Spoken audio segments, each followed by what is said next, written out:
Hello participants. Today our guest speaker is Dr. Himanshu Agarwal.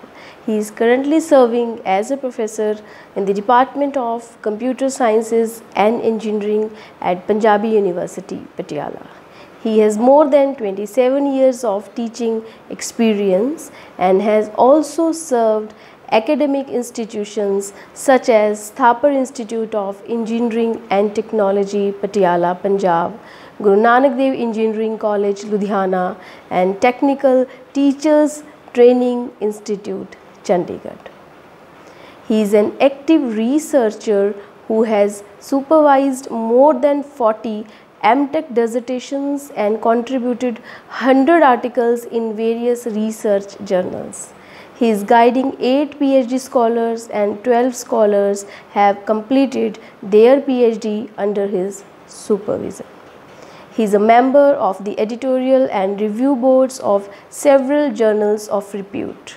His areas of interest are software engineering, computer networks, information systems, ERP, and parallel computing. Today, Dr. Agarwal's talk will be based upon impact of curriculum implementation on teaching learning process. In his presentation, he would talk about the practical implementations of curriculum development for creative teaching. So let's move on and join the session to learn how the curricular development is going to make teaching learning process creative.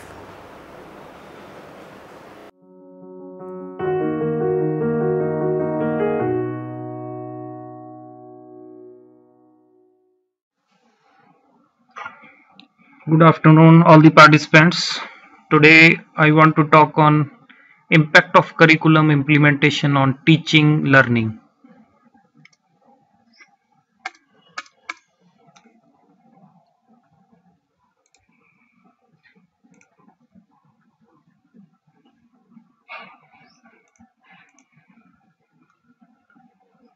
So first of all, what is the importance of curriculum? Curriculum is a critical factor in a student's academic success.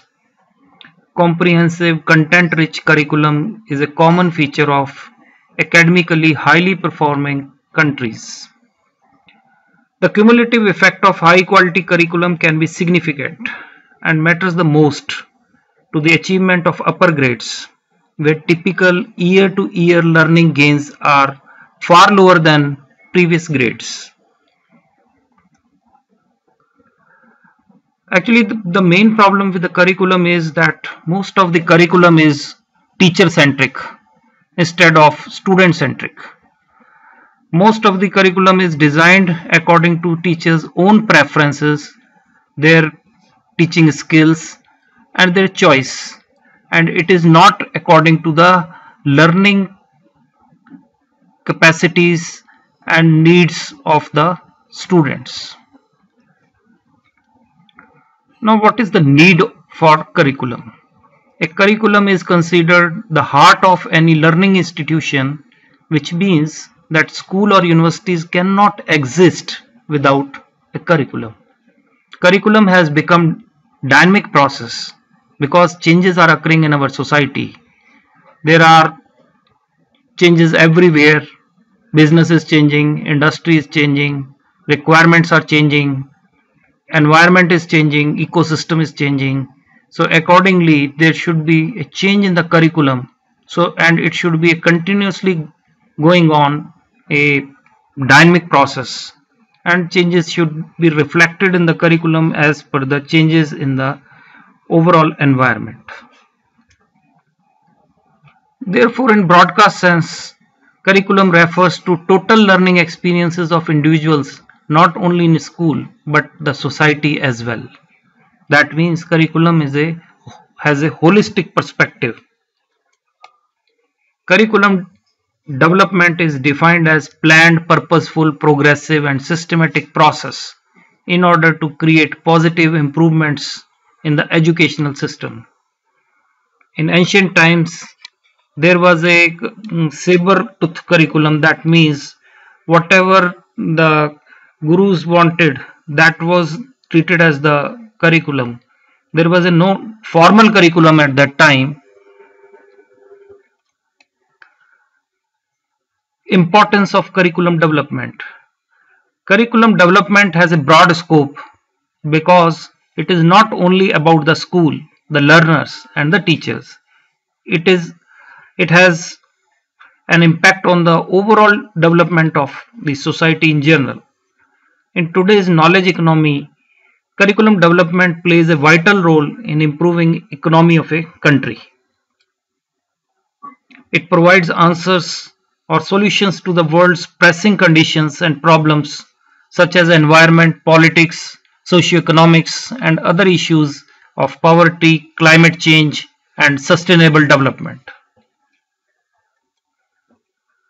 There must be a chain of developmental process to develop a society. First, the school curriculum, particularly in higher education, must be developed to preserve the country's national identity and in order to ensure its economy's growth and stability.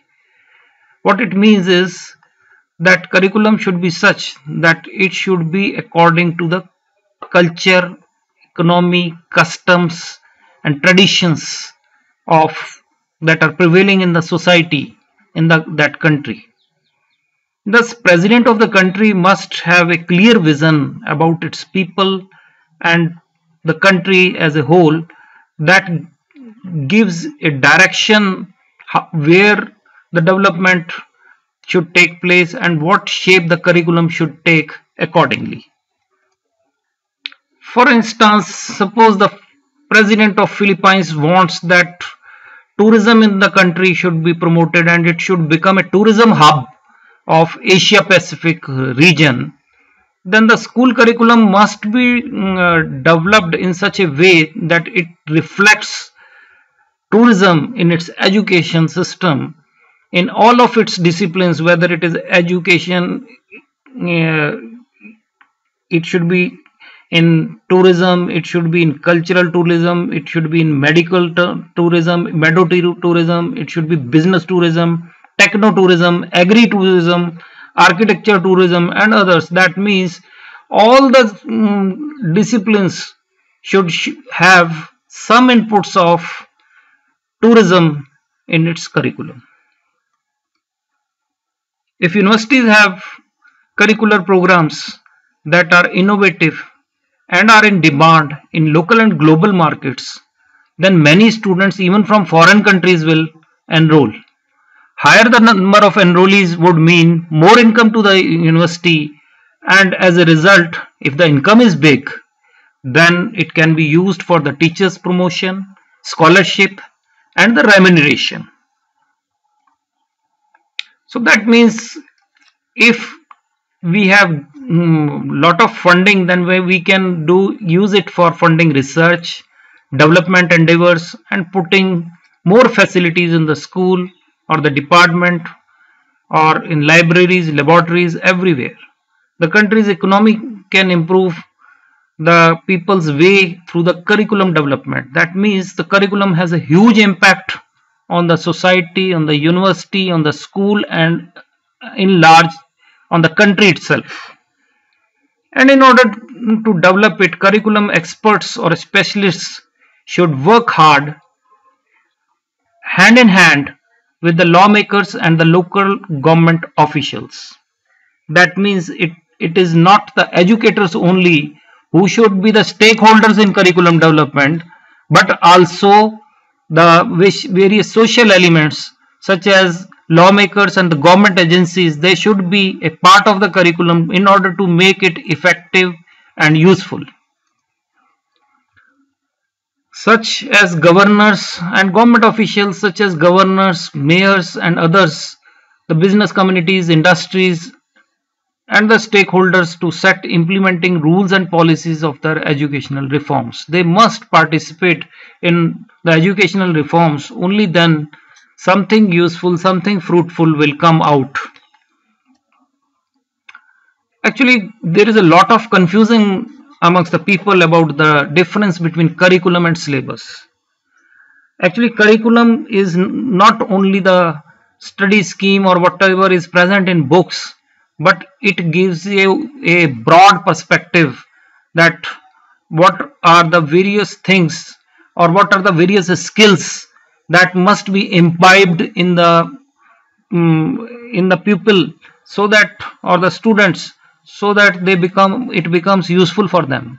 So curriculum is not just the study scheme or some odd books or some written guidelines. Curriculum means overall, it involves philosophy of life, environmental issues, sports issues, various kinds of languages, customs, tradition, everything is a part of the curriculum. So it is a holistic thing. Syllabus is only a part of it.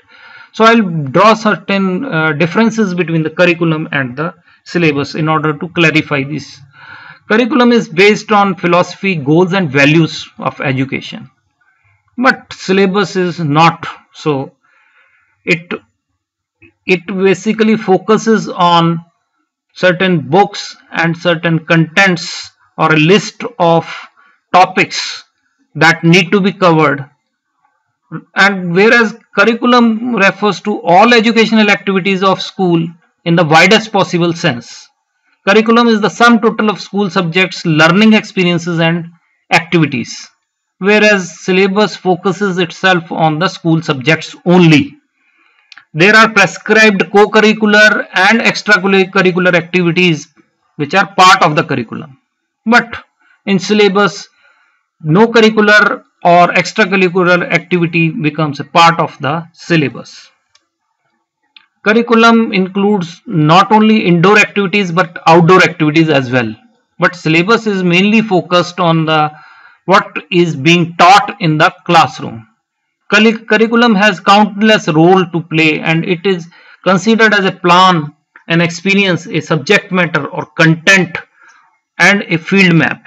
Syllabus has, on the other hand, a limited role to play and has less significance in educational parlance.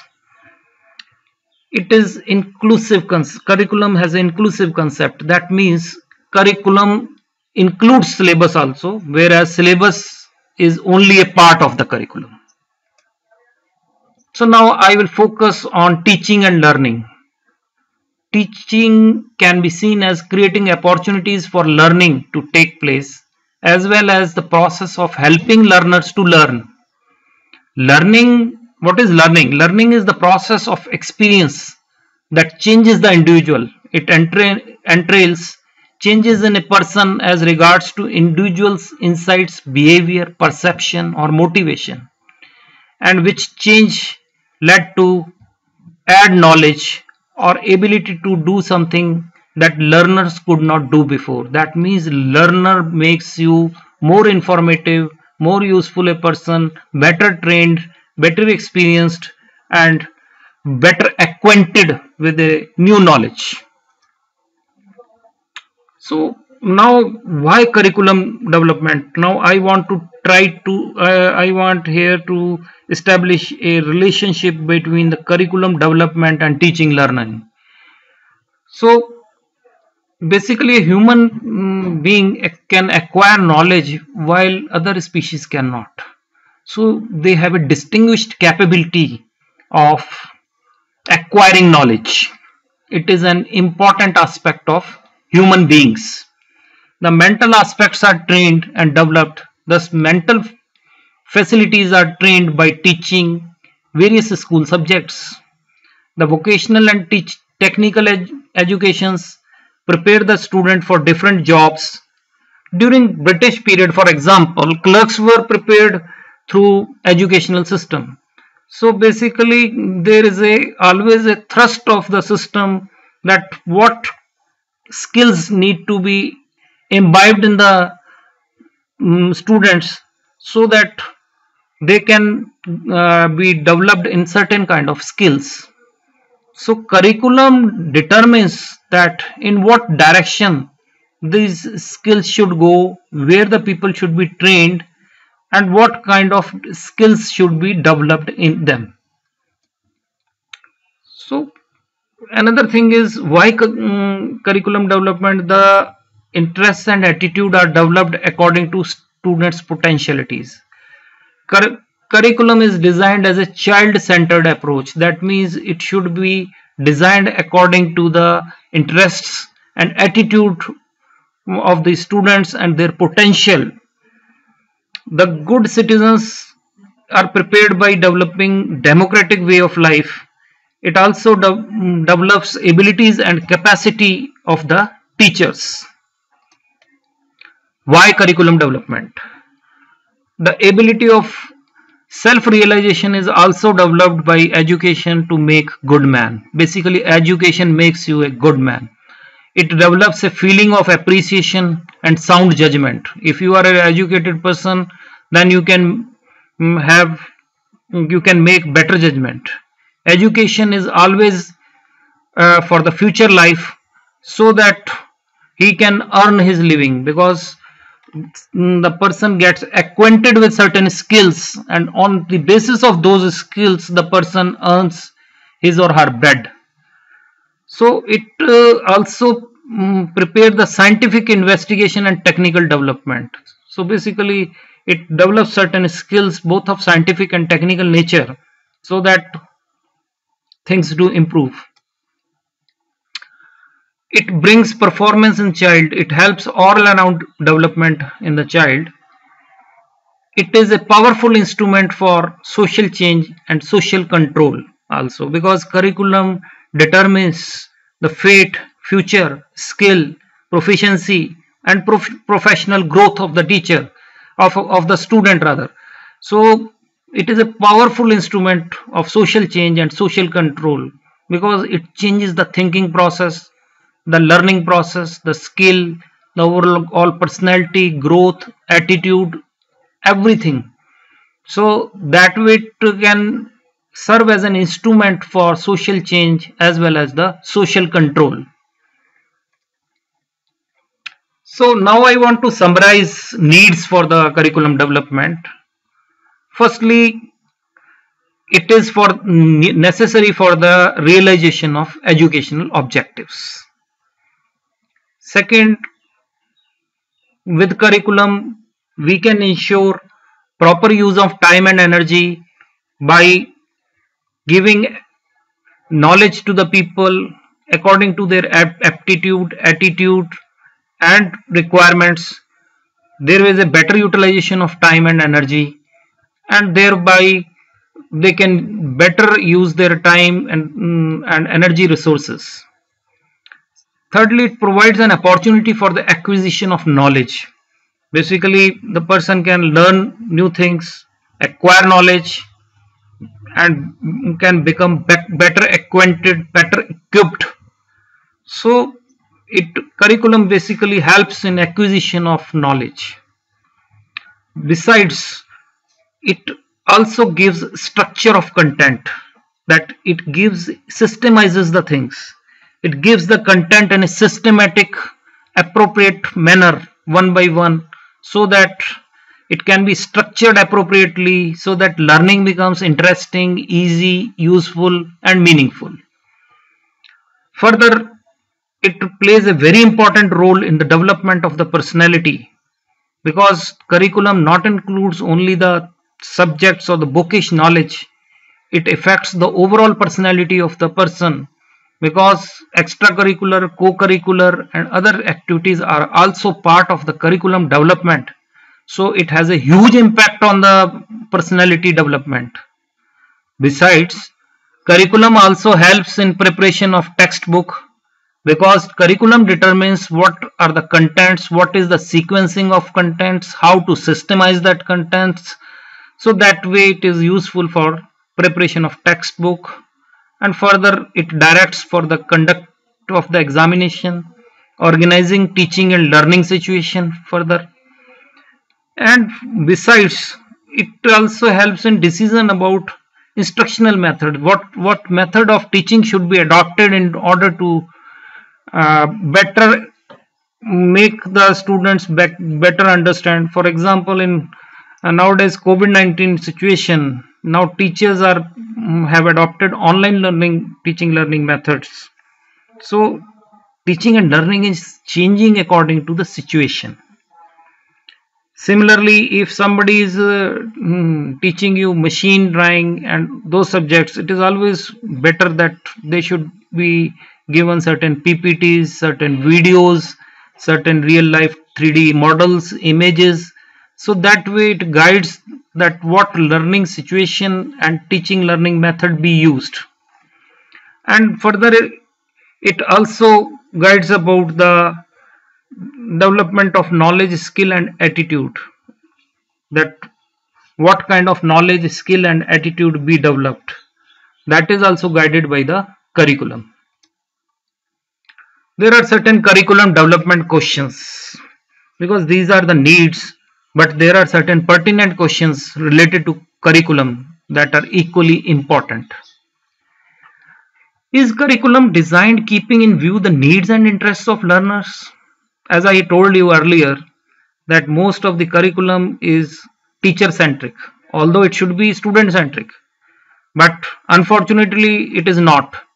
So rather it should be student centric, and it should be made in according to the needs and interest of the learners. Is it graded and sequenced according to the age and particular stage of the development of the learners?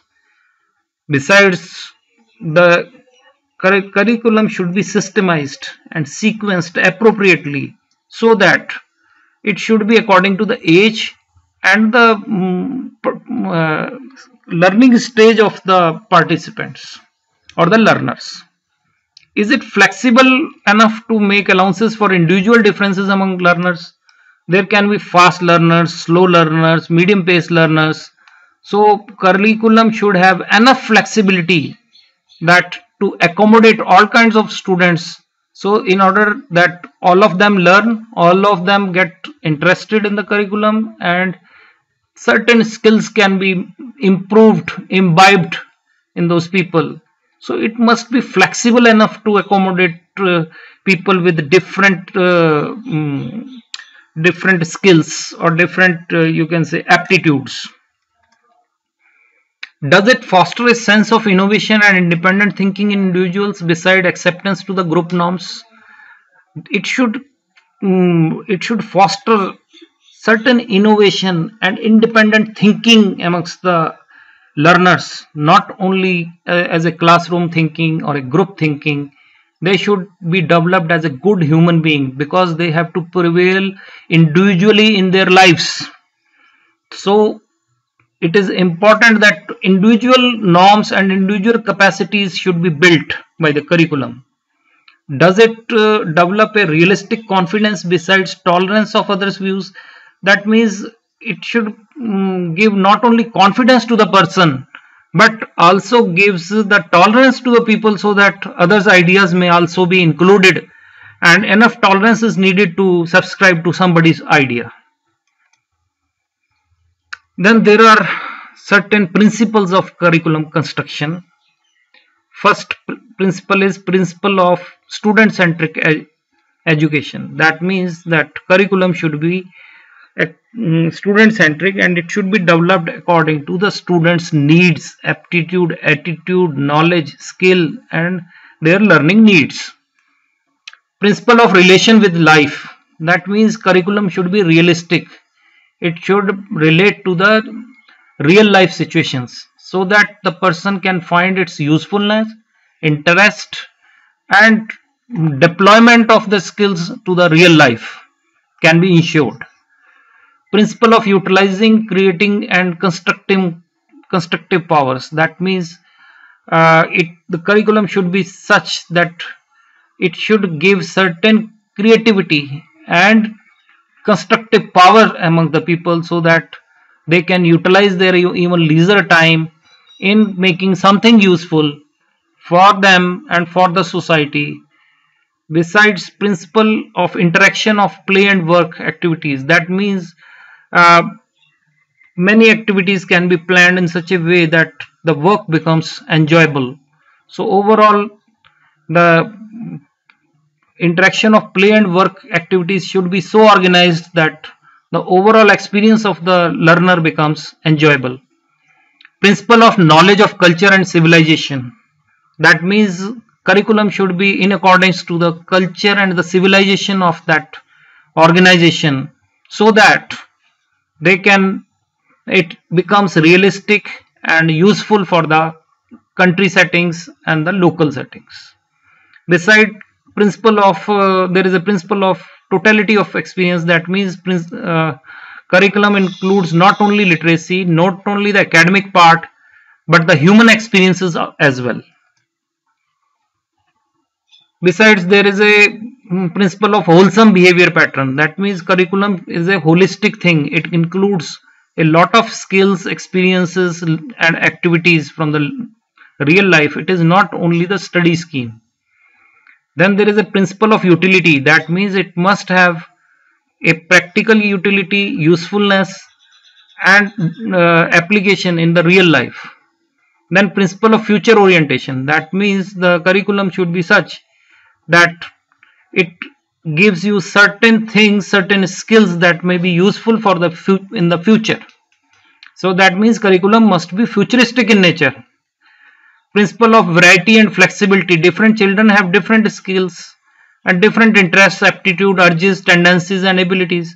So there should be enough variety and flexibility.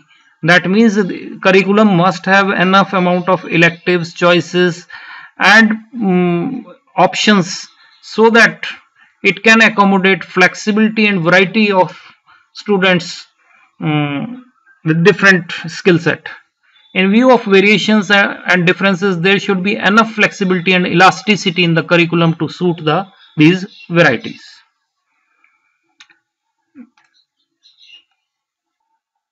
Now next thing what we want to cover is the curriculum transaction. Curriculum transaction is the effective and desired implementation of the curriculum contents on the basis of aims and objectives listed in the curriculum. So basically focus is on the implementation of the curriculum. Now Robert Stake notes that transactions occur between and among students and teachers, students and among students and the resource persons.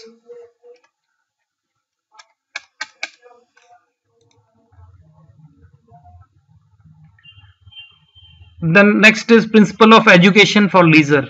A good curriculum should develop capacities in the children to spend their leisure time in a useful manner as they spend the busy time in various developmental activities. That means curriculum should create such interest in the people that even they should be utilizing their leisure time, not only the useful time, in doing certain activities that they are being trained into. Then principle of inclusiveness of all activities. In curriculum, all those activities and subjects should be included which promote physical, mental, social, moral and political development of the child in a harmonious manner. That means all kind of activities should be included in the curriculum so that it becomes useful for the student. Then principle of relationship with the community life. While constructing a curriculum, full consideration of local needs and situations should be kept in mind. Not only all those social beliefs, attitudes, traditions and problems of the community life should be given due place to make the children understand them as well as realize their responsibility towards them. That means that there should be wholesome development of the student. The student should be sensitized about the social beliefs, attitudes, customs, relations, traditions, problems that are prevailing in the society. Principle of development of democratic spirit. Curriculum should contain and emphasize those activities and experiences which promote in children democratic spirit, feelings and attitude together with democratic behavior patterns based on democratic ideals and values. Besides, there is a principle of correlation. That means importance of curriculum is lost if it is broken into or fragmented into unconnected units that cannot ensure integrated development.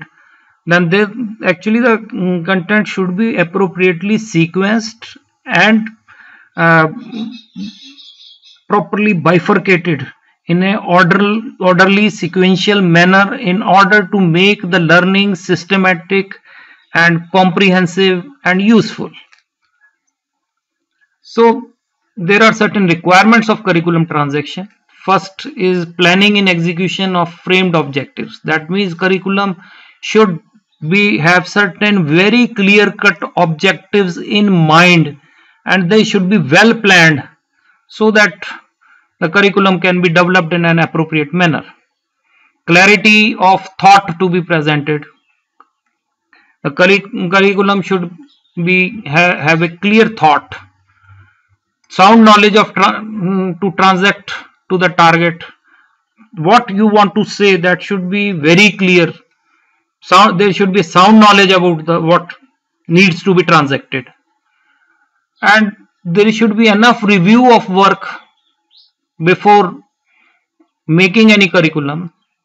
Curriculum is actually a team responsibility. It cannot be, there are many stakeholders in the curriculum, and all need to basically share the responsibility and in order to make a useful curriculum. There should be a clarity of communication between the group members, and what the curriculum wants to say, that should also be very clear. And there should be addressing of different according to different levels of children. The curriculum should have enough flexibility so that people with different learning needs may be accommodated in a flexible and adjustable manner. Another thing is knowing, observing and understanding children all the times is a prime requirement of curriculum. It should adapt itself, change dynamically according to the changing needs, interests and the response of the children as curriculum is administered to them. Besides, there should be a time management in curriculum. That means it should be very time centric. There should be alertness in preparation and presentation. Material organization relevant to the level of the people is very important need. Facilitate learning environment is another need, and selection of appropriate teaching style and method is also an important part of the curriculum transaction. There are certain new approaches to the curriculum transaction. First is the critical pedagogy. It is educational movement guided by passion and principle to help students develop consciousness of freedom, recognize authorization tendencies and connect knowledge to power and ability to take constructive action. Basically, this is a teaching pedagogy. It is educational movement guided by passion and principle to help students develop consciousness of freedom, recognize authorization tendencies and connect knowledge to power and ability to take constructive action.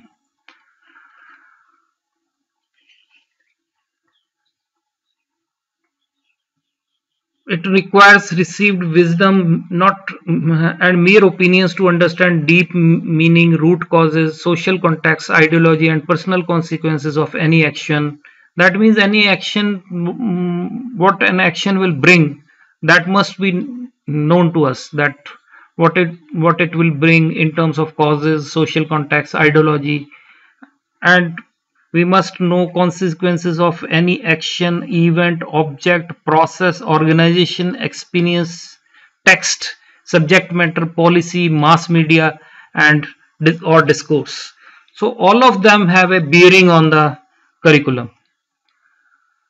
It is a continuous process, what they call unlearning, learning and relearning, reflection, evaluation and impact of these actions on the student. That means we are continuously learning, unlearning in the sense we are seeing that what is its impact, and we are relearning, and that relearning is reflected in the curriculum. That reflection has again an evaluation, and overall we are doing these action in order to see the impact on the students.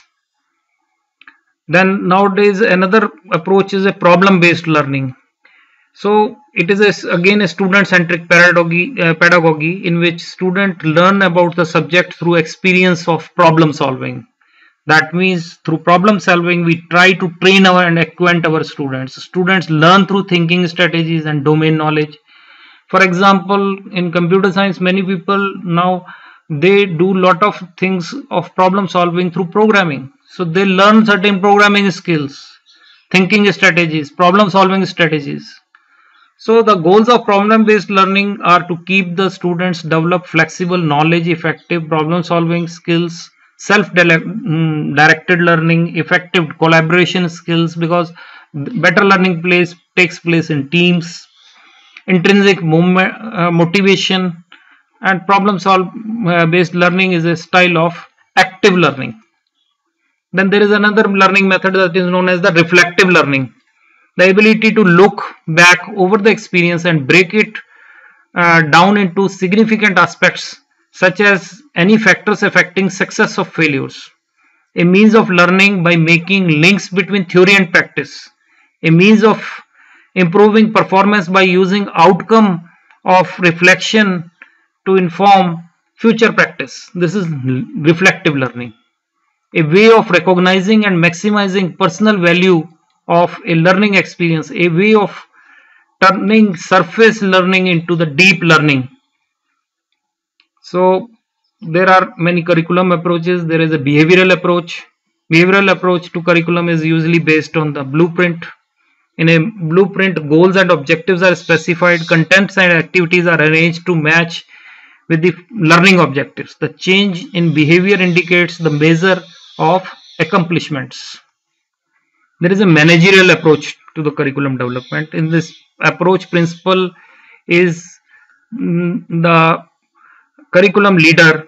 That means the group leader dictates the process, and at the same time, instructional leader, who is supposed to be the general manager. The general manager sets the policies and priorities, establishes the direction of change and innovation, planning and organizing curriculum and instruction.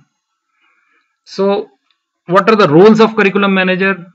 And the first role is help develop the institute's education goals, plan curriculum with the students, parents, teachers and other stakeholders, design programs of study by grade levels, plan classes or school calendar, prepare curriculum guides, teacher guides by grade level or subject area, help in the evaluation and selection of textbooks, observe teacher activities and their functioning, assist teachers in implementation of curriculum, encourage curriculum innovation and change, develop standards for curriculum and instruction evaluation. There is a systems approach also. The organization chart of the institute represents systems approach. The system approach gives equal importance to administration, counseling, curriculum, instruction and evaluation. There is a humanistic approach also. The humanistic approach considers formal or planned curriculum and informal or hidden curriculum. It considers the whole child and believes that in curriculum the total development of individual is the prime consideration. So this is a human-centric approach. The learner is at the center of the curriculum. Anything in the institute can be evaluated in terms of contribution to the student's overall learning and its cost. Evaluation helps to gather data to support decision to accept, change and eliminate something. It serves to identify strengths and weaknesses of curriculum before implementation and effectiveness of delivery after its implementation. So implementation of the curriculum impacts the design of the curriculum, the role of institutions, administrators, teachers, learners, curriculum specialists, and requirements for evaluation and implementation. So basically, how curriculum changes, what change it brings from known to unknown. When a child enters into school, he possesses some knowledge, and it is the duty of the teacher to enlarge the previous knowledge. Whatever he possesses should be linked with the new knowledge. If we link new knowledge with the old knowledge, our teaching becomes clearer and more definite. Simple or easy things should be first presented to students, and gradually they should be given higher level or complex things The presentation of simple material makes learners interested, confident, and they feel encouraged. Our lessons ought to start with the concrete and abstract. For example, if you want to teach solar system, you should first tell about planets, then the galaxies, then its constituents. And another thing is, from analysis to synthesis, there should be a bottom-up approach. For example, if you want to teach heart, then you should first teach the whole heart, then its compartments, then its further components. So there should be a bottom-up approach rather than a top-down approach. So you can teach a small part, and later on you synthesize the whole thing as a whole and teach to the student. From particular to general, a teacher should always proceed from particular to general. Suppose a teacher is teaching continuous tense while teaching English, he should first give few examples, and then on the basis of these examples, the person should generalize this tense to be used to denote an action that is going on at the time of speaking. From empirical to rational, that means you should give from the data, then how the system can be made rational or realistic. That should be the approach of teaching. From induction to deduction, the process of deriving general laws, rules, or formulae from particular examples is called induction. In it, if a statement is true in a special situation, then it will be also true in similar situation. It means drawing a conclusion from a set of examples. For example, hydrogen reacts with boron, it gives boron hydride. Potassium reacts with hydrogen, it gives potassium hydride. We can conclude that all elements that reacts with hydrogen form hydrides. From psychological to logical, psychological approaches take into consideration pupil, his interests, abilities, aptitudes, development level, needs, and reactions. The teacher should keep in mind the psychological selection of the subject matter to be presented before the pupils.